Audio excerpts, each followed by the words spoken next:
नमस्कार विद्यार्थी मित्रांनो, मराठी जी के या यूट्यूब चॅनलवरती सर्वांचे स्वागत आहे। आजच्या व्हिडिओमध्ये आपण स्पर्धा परीक्षेविषयी जी के क्वेश्चन्स काही कव्हर करणार आहोत, तरी व्हिडिओ सर्वांनी शेवटपर्यंत पाहायचा आहे। व्हिडिओ आवडल्यास व्हिडिओला नक्की लाईक आणि चॅनलला सबस्क्राईब करायचं आहे। चला तर मग व्हिडिओला सुरुवात करूया। तर या ठिकाणी प्रश्न पहिला असा आहे, यशवंतराव चव्हाण यांच्यानंतर महाराष्ट्राचे मुख्यमंत्री कोण झाले? यशवंतराव चव्हाण यांच्यानंतर महाराष्ट्राचे मुख्यमंत्री खालीलपैकी कोण झाले? तर ऑप्शन क्रमांक 1 मारोतराव कन्नमवार हे आपलं योग्य आन्सर आहे। प्रश्न क्रमांक 2 केंद्र सरकारची उदय योजना ही खालीलपैकी कशाशी संबंधित आहे? केंद्र सरकारची उदय ही योजना खालीलपैकी कशाशी संबंधित आहे? तर ऑप्शन क्रमांक 3 विद्युत वितरण हे आपलं योग्य आन्सर आहे। प्रश्न क्रमांक 3 भारताचा पहिला ब्रिटिश व्हाईसरॉय कोण होता? भारताचा पहिला ब्रिटिश व्हाईसरॉय कोण होता? तर ऑप्शन क्रमांक 3 लॉर्ड कॅनिंग हे आपलं योग्य आन्सर आहे। प्रश्न क्रमांक 4 महात्मा गांधी यांनी दांडी यात्रा ही कोणत्या ठिकाणावरून सुरुवात केली? महात्मा गांधी यांनी दांडी यात्रा ही कोणत्या ठिकाणाहून सुरुवात केली? तर ऑप्शन क्रमांक 2 साबरमती हे आपलं योग्य आन्सर आहे। प्रश्न क्रमांक 5 खालीलपैकी कोणत्या करापासून राज्यांना सर्वात जास्त उत्पन्न मिळते? खालीलपैकी कोणत्या करापासून राज्यांना सर्वात जास्त उत्पन्न मिळते? तर ऑप्शन क्रमांक 4 विक्री कर हे आपलं योग्य आन्सर आहे। प्रश्न क्रमांक 6 कोणते अर्थविधेयक हे टिंबटिंब यांच्या सहीशिवाय संसदेत प्रस्तुत करता येत नाही? कोणते अर्थविधेयक हे टिंबटिंब यांच्या सहीशिवाय संसदेत प्रस्तुत करता येत नाही? तर ऑप्शन क्रमांक 2 राष्ट्रपती यांच्या सहीशिवाय अर्थविधेयक हे संसदेत प्रस्तुत करता येत नाही। प्रश्न क्रमांक 7 कृषी कराची शिफारस कोणत्या समितीने केली आहे? कृषी कराची शिफारस ही खालीलपैकी कोणत्या समितीने केली आहे? तर ऑप्शन क्रमांक 1 राज समिती हे आपलं योग्य आन्सर आहे।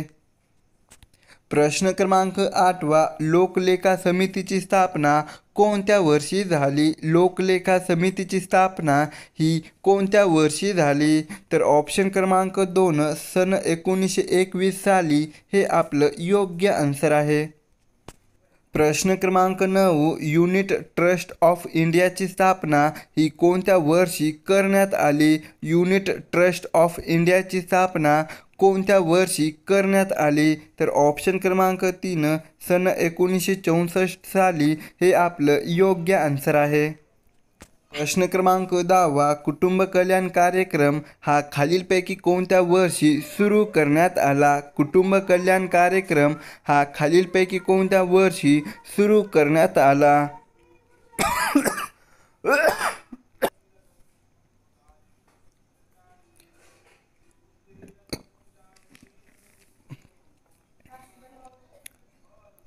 तर ऑप्शन क्रमांक 2 सन 1952 साली हे आपलं योग्य आन्सर आहे।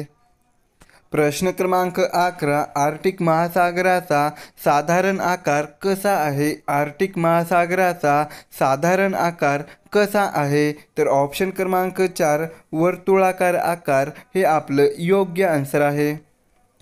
प्रश्न क्रमांक 12 पॅसिफिक हिंदी महासागरामधील सीमा निश्चित करणारी जलमग्न सखल रांग कोणती आहे? पॅसिफिक हिंदी महासागरामधील सीमा निश्चित करणारी जलमग्न सखल रांग कोणती आहे? तर ऑप्शन क्रमांक 1 मॅक्वेरी सखल रांग हे आपलं योग्य आन्सर आहे। प्रश्न क्रमांक 13 2016 साली कुंभमेळावा हा कोणत्या ठिकाणी पार पडला? 2016 साली कुंभमेळावा हा खालीलपैकी कोणत्या ठिकाणी पार पडला? तर ऑप्शन क्रमांक 4 उज्जैन हे आपलं योग्य आन्सर आहे। प्रश्न क्रमांक 14 नेपाळ या देशाची राजधानी खालीलपैकी कोणती आहे? नेपाळ या देशाची राजधानी खालीलपैकी कोणती आहे? तर ऑप्शन क्रमांक 4 काठमांडू हे आपलं योग्य आन्सर आहे. प्रश्न क्रमांक 15. वन रँक वन पेन्शन ही धोरणात्मक निर्णय कोणाबाबत आहे? वन रँक वन पेन्शन ही धोरणात्मक निर्णय खालीलपैकी कोणाबाबत आहे? तर ऑप्शन क्रमांक 2 माजी सैनिक हे आपलं योग्य आन्सर आहे. प्रश्न क्रमांक 16. जगातील पहिली हायड्रोजन रेल्वे कोणत्या देशात सुरू झाली? जगातील पहिली हायड्रोजन रेल्वे कोणत्या देशात सुरू झाली? तर ऑप्शन क्रमांक 2 जर्मनी देश हे आपलं योग्य आन्सर आहे. प्रश्न क्रमांक 17. सावरपाडा एक्सप्रेस म्हणून कोणाचा गौरवपूर्ण उल्लेख केला जातो? सावरपाडा एक्सप्रेस म्हणून कोणाचा गौरवपूर्ण उल्लेख केला जातो? तर ऑप्शन क्रमांक 1 कविता राऊत हे आपलं योग्य आन्सर आहे. प्रश्न क्रमांक 19. ग्रँडमास्टर हा किताब कोणत्या खेळासाठी दिला जातो? ग्रँडमास्टर हा किताब कोणत्या खेळासाठी दिला जातो? तर ऑप्शन क्रमांक 4 बुद्धिबळ या खेळासाठी ग्रँडमास्टर हा किताब दिला जातो.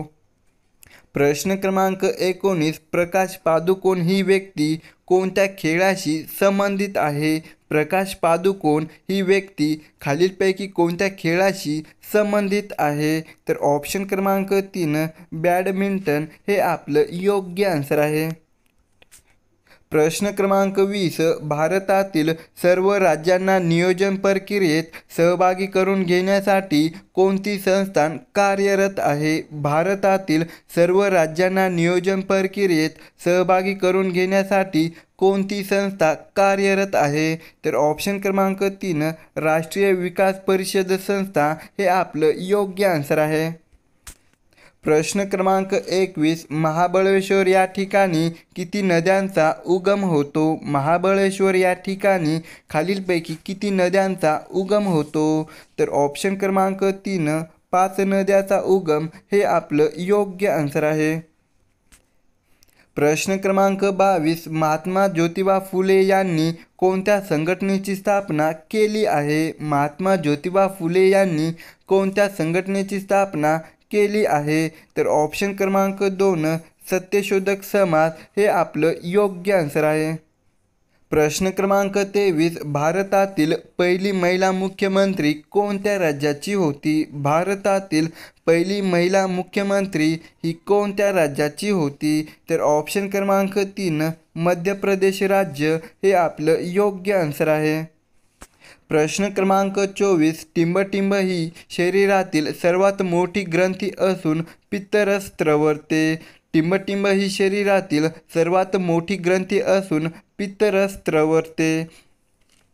तर ऑप्शन क्रमांक 2 यकृत ही ग्रंथी हे आपलं योग्य आन्सर आहे. प्रश्न क्रमांक 25. मुंबई कामगार संघाची स्थापना खालीलपैकी कोणी केली? मुंबई कामगार संघाची स्थापना ही खालीलपैकी कोणी केली? तर ऑप्शन क्रमांक 4 डॉक्टर बाबासाहेब आंबेडकर हे आपलं योग्य आन्सर आहे. प्रश्न क्रमांक 26. सत्यमेव जयते हे घोषवाक्य कोणी लोकप्रिय केले? सत्यमेव जयते हे घोषवाक्य खालीलपैकी कोणी लोकप्रिय केले? तर ऑप्शन क्रमांक 3 मदन मोहन मालवीय हे आपलं योग्य आन्सर आहे.